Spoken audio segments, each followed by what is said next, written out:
Chapter 2. How shall we keep the Sabbath? God is merciful. His requirements are reasonable in accordance with the goodness and benevolence of his character. The object of the Sabbath was that all mankind might be benefited. Man was not made to fit the Sabbath, for the Sabbath was made after the creation of man, to meet his necessities. After God had made the world in 6 days, he rested and sanctified and blessed the day upon which he rested from all his work which he had created and made. He set apart that special day for man to rest from his labor, that, as he should look upon the earth beneath and the heavens above, he might reflect that God made all these in 6 days and rested upon the seventh, and that, as he should behold the tangible proofs of God's infinite wisdom, his heart might be filled with love and reverence for his Maker. In order to keep the Sabbath holy, it is not necessary that we enclose ourselves in walls, shut away from the beautiful scenes of nature and from the free, invigorating air of heaven. We should in no case allow burdens and business transactions to divert our minds upon the Sabbath of the Lord, which he has sanctified. We should not allow our minds to dwell upon things of a worldly character even.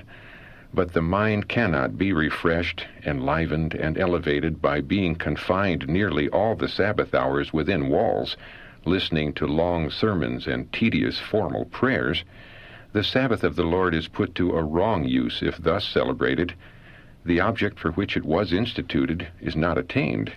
The Sabbath was made for man, to be a blessing to him by calling his mind from secular labor to contemplate the goodness and glory of God. It is necessary that the people of God assemble to talk of him, to interchange thoughts and ideas in regard to the truths contained in his word, and to devote a portion of time to appropriate prayer.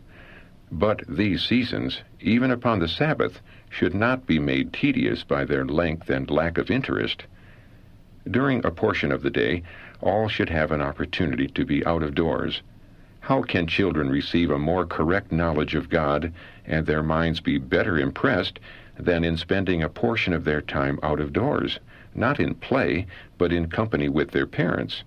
Let their young minds be associated with God in the beautiful scenery of nature. Let their attention be called to the tokens of his love to man in his created works, and they will be attracted and interested. They will not be in danger of associating the character of God with everything that is stern and severe, but as they view the beautiful things which he has created for the happiness of man, they will be led to regard him as a tender, loving Father. They will see that his prohibitions and injunctions are not made merely to show his power and authority, but that he has the happiness of his children in view. As the character of God puts on the aspect of love, benevolence, beauty, and attraction, they are drawn to love him.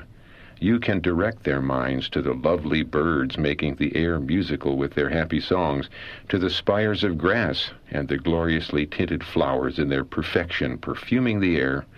All these proclaim the love and skill of the heavenly artist and show forth the glory of God.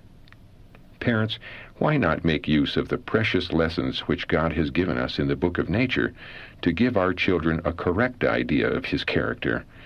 Those who sacrifice simplicity to fashion and shut themselves away from the beauties of nature cannot be spiritually minded.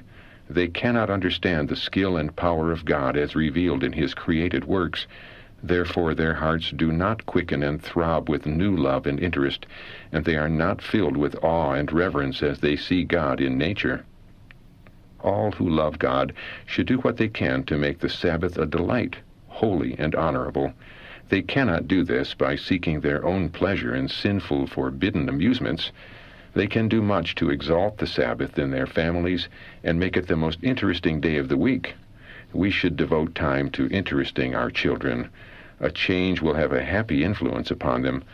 We can walk out with them in the open air. We can sit with them in the groves and in the bright sunshine and give their restless minds something to feed upon by conversing with them upon the works of God, and can inspire them with love and reverence by calling their attention to the beautiful objects in nature.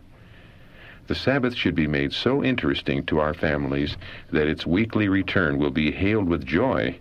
In no better way can parents exalt and honor the Sabbath than by devising means to impart proper instruction to their families and interesting them in spiritual things, giving them correct views of the character of God and what He requires of us in order to perfect Christian characters and attain to eternal life. Parents, make the Sabbath a delight, that your children may look forward to it and have a welcome in their hearts for it.